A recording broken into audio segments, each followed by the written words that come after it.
Hey there, welcome to DIY Projects with Pete. Today I'm here with Leah and we're going to build a pub table out of concrete. This is actually your first time working with concrete, right? It sure is. And what'd you think? I thought it was great. It was easier than I thought. I watched your tutorials myself, being someone that's really interested in building, but it's a little intimidating working with a form that you've never done before. So your tutorials are succinct and helpful, but really getting your hands in it and being with you, working with it was ideal. I loved it. Absolutely. Well, I think your first project turned out great and had fun doing it. So you can check out Leah's stuff over on Instagram at @BeUncaged. Definitely check her out. There will be a link in the description below. And should we get started? Let's do it. All right. We'll start today's project by building the mold for the concrete. Use a straight edge to mark the dimensions for the base piece of the mold. We'll use melamine so that our finished table comes out nice and smooth once it's cured. Then use a circular saw to cut along the lines and to cut out the 39 by 39 inch square. Now for the cut list, detailed photos, and plans, check out DIYpete.com/patio pub table. Next, we'll cut the side walls of the mold on a table saw. The concrete top is going to be 2 inches thick, so we'll cut the strips to 2 3/4 inches in width, and this is going to accommodate for the base of the mold. We'll cut a total of 4 strips, and then cut each of the strips down in length on a miter saw.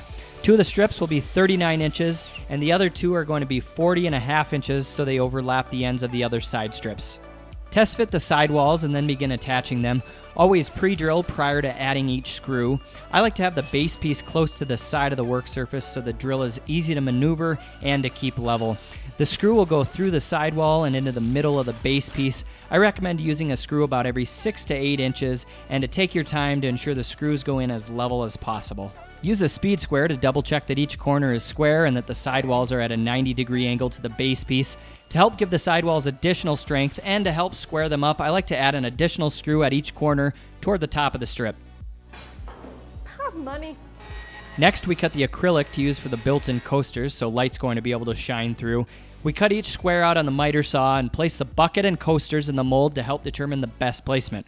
We decided each corner would be the best for the coasters. Then we measured in 5 inches from each side and drew out where each coaster would go, and then drew around the bucket for where the center knockout will eventually be attached to the mold. To help the light disperse, we lightly sanded all 4 coasters on each side with 220 grit sandpaper. To make the knockout for the bucket, trace around the bucket on foam and then use a jigsaw to cut slightly inside the line. This is going to make the hole in the concrete a bit smaller than the bucket, so the lip of the bucket will rest on the concrete and hold it in place. Lightly sand around the foam if needed using a belt sander or whatever type of sander you might have. Seal up the foam using packaging tape or some duct tape. I had some camo duct tape laying around, so that's what we used. And try not to get any creases in the tape because the concrete poured against the knockout will replicate whatever surface it's poured against. Brush out the mold and then we'll do a quick cleaning with rubbing alcohol. Next, we'll tape around the perimeter to prepare for the silicone. Taping takes a few minutes, but it makes adding the silicone bead around the edges a lot easier, at least in my opinion. Leave about 1/8 to 1/4 of an inch between the tape and each seam of the mold, and work your way around all 4 sides on the base, and then do the sidewalls. You'll want to run tape vertically at each corner as well. Use a caulking gun to run a bead around each side. Dip a finger in a glass of water and then run it over the silicone. This is going to create a nice rounded edge for the concrete to form against, and it's also going to help seal the mold. Have plenty of paper towels around to clean up excess, and it doesn't matter what color you use, but do make sure you use 100% silicone. After all 4 sides and corners are completed, go ahead and attach the center knockout and acrylic coasters to the base of the mold. Put some silicone on the bottom side of the foam and then push it into place.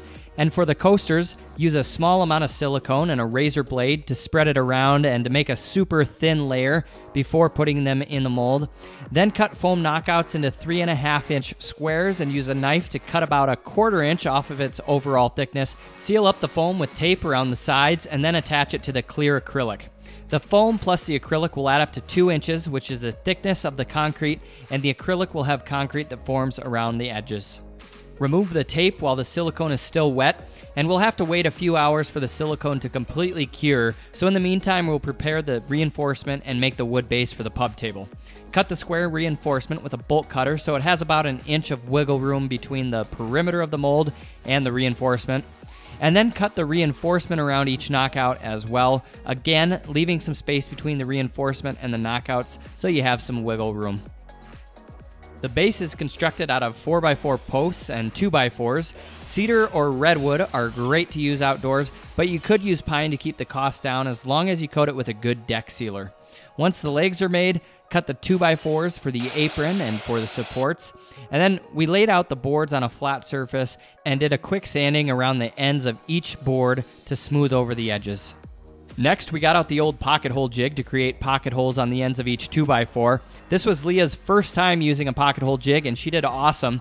Now, pocket holes are a super quick and easy way to connect the boards and to also hide the screws. I use this for a lot of my projects because it is so convenient and it's simple for so many of the beginners who are watching this video. For those of you with more advanced skills, please use the joint techniques you prefer or are most comfortable with. Assemble the base by connecting the 2x4 boards to each 4x4 post. We used 1/2-inch spacers while attaching the 2x4s to indent them a bit and to give the table a little more dimension. Each board is connected with wood glue and screws, and make sure to assemble everything on a flat surface to help make sure the legs are level and things are square. Next, measure up from the bottom of each leg to determine placement for the lower support boards. These will help square up the legs, add strength, and even act as a footrest. Attach each board similar to the upper boards, again using the spacers so the legs stand out about 1/2 inch at each corner. We added locking caster wheels so the table can easily be moved around the patio. Always pre-drill, and then attach using 3/16 inch leg bolts and washers. Leah wheeled the pub table base outside and sanded it with some 220 grit sandpaper. Next, we brushed on 2 coats of deck sealer to help protect the wood from the elements. We used a semi-transparent stain from Thompson's Water Seal for this project. I really like the semi-transparent stains because they protect the wood well, yet you can still see the grain of the wood. I added a couple additional supports to the top portion of the base and then notched in a couple channels to feed the LED lights through. You could do this in an earlier step now that the plans are created, but I was experimenting with the bucket and coaster placements for this, which is why I did it in a later step. By now the silicone should be dry, so we'll clean the mold with rubbing alcohol and start mixing concrete. We used a 5,000 PSI bag mix for this project and added some charcoal coloring to give it a slightly darker finish. Always wear a good mask and preferably a respirator when mixing the concrete so you don't breathe in the dust. And the mixing instructions will vary a bit depending on what type of concrete and what additives are used, so mix up the concrete according to the instructions, and I typically mix it to about an oatmeal consistency. Once it's thoroughly mixed, use a bucket to transfer the concrete into the mold. We actually ran out of battery on the camera while transferring the first few buckets, but simply add 1 bucket at a time and gently spread the concrete around the mold until it's a little over halfway full, similar to what it is now. Use your hands to move the concrete into each corner and around the knockouts. And throughout this process, you'll want to vibrate the concrete to remove air bubbles. Lifting the work surface to shake it works well, but I'll mention a few other methods in a later step. Place the reinforcement in the mold and make sure it's nice and flat. You can bend the mesh a bit if it isn't. Next, we'll mix a little more concrete so we have enough to fill the rest of the mold. We used between 2 to 3 bags of concrete for this project. And mixing the concrete is a bit of a workout, but your finished table will be well worth the effort. Transfer the mixed concrete 1 bucket at a time and completely fill or slightly overfill the mold. Spread the material around and vibrate the concrete a few times, and once full, use a board to screed the concrete in a saw-like motion. This is going to level the surface and remove any excess concrete. Fill the low spots as needed and repeat the process back and forth until you have a level surface. You can use various techniques to vibrate the concrete throughout the process. A few methods include tapping the sides and underside of the mold with a rubber mallet, using a reciprocating sawzall without a blade or an orbital sander to shake the sides, or using an actual concrete vibrating tool. After the concrete has been screed, feel free to use a trowel to help continue to smooth out the concrete, especially around the knockouts. Once the concrete is smooth, you can let it set up and then do a hard troweling, or if it's smooth enough for your liking, simply cover the concrete with some plastic to help it cure evenly and let it sit for at least 48 hours. Here's a quick glance at the concrete about 6 hours or so after the concrete was poured. After the concrete has cured a couple days, we'll remove the concrete from the mold. Undo the screws and remove one side at a time. Slowly pull the sidewall away to reveal the side of the concrete table. Oh my gosh, it's so cool. If the concrete was vibrated well, there shouldn't be too many voids or air pockets. Sometimes you may need to use a flat screwdriver or a chisel to pry against the wood to help remove some of the side strips. Continue removing each side, then we'll remove the foam knockouts. Use a chisel to help remove the blocks, and once they start moving, they should come out in just a few pieces. Have a dustpan handy to help clean up some of those extra foam pieces. Then go ahead and remove the center knockout as well. Do a light sanding around the edges of the concrete and the knockouts. You'll need to do some cleanup work under each acrylic coaster, so use a chisel, razor blade, and some rubbing alcohol to help remove some of the dried silicone and a vacuum to clean up the mess. Now it's time to flip the concrete and reveal the top surface for the first time. Leah did a little good luck dance to help us hopefully have a top without too many air pockets or voids. And then we carefully flipped the concrete and then pulled away the base piece of the mold. The surface ended up looking great and didn't have any voids, but if yours does have a few voids, check out my concrete dining table video, which is linked to in the description below, to see how to mix up a slurry to fill those voids. We removed some of the excess silicone on the coasters with razor blades, let the concrete continue to cure a while longer before sanding, and then went over the surfaces and sides of the concrete with 220 grit sandpaper. Once you're happy with how the concrete looks and feels, allow it to continue to cure, and then add a sealer to finish the concrete.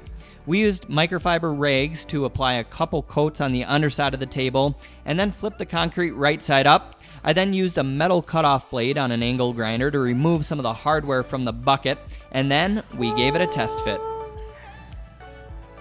Oh my gosh, it's perfect!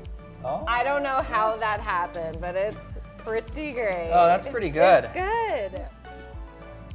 Next, we applied about 5 to 6 thin coats of an exterior grade concrete sealer to the top side of the concrete. We used a rechargeable battery pack and LED light kit from Amazon to light up the glasses and the bucket from the underside. We used industrial strength strips of Velcro to fasten the battery pack and the strips in place, run the strip lighting under each clear coaster and through the channels in the supports that we created earlier. To get the bucket to light up, I cut a circular hole in the bottom and then glued and siliconed a clear piece of acrylic into the bucket to cover the hole and prevent the ice water from ever leaking. Disregard the holes in the side of the bucket. That was a method we tried to use that didn't work out as planned, and I actually got a new bucket after the fact. Lastly, we moved the table out to the patio, secured the top to the base using 100% silicone, and finally, put the patio table to good use. To check out the plans for this project, head over to DIYpete.com/patio pub table. And remember to feel free to modify the plans as needed, or to simply use any of the ideas or concepts to incorporate into whatever project you create. Please comment below and let me know if this gives you any cool ideas for how you could use concrete or LED lights in any of your future projects. All right, thanks so much for tuning in. I hope you enjoyed today's project, and if you did, go ahead and give it a thumbs up and subscribe to the channel. And where can we find all of your artwork, Leah? I have my Instagram account at @BUncaged. It's B_uncaged. I have my Facebook account, which is the same, and I'm working on my website, so hopefully that'll be up and running soon. Awesome, well definitely check that out. It will be in the link in the description below. And until next time, cheers. Cheers. From Montana.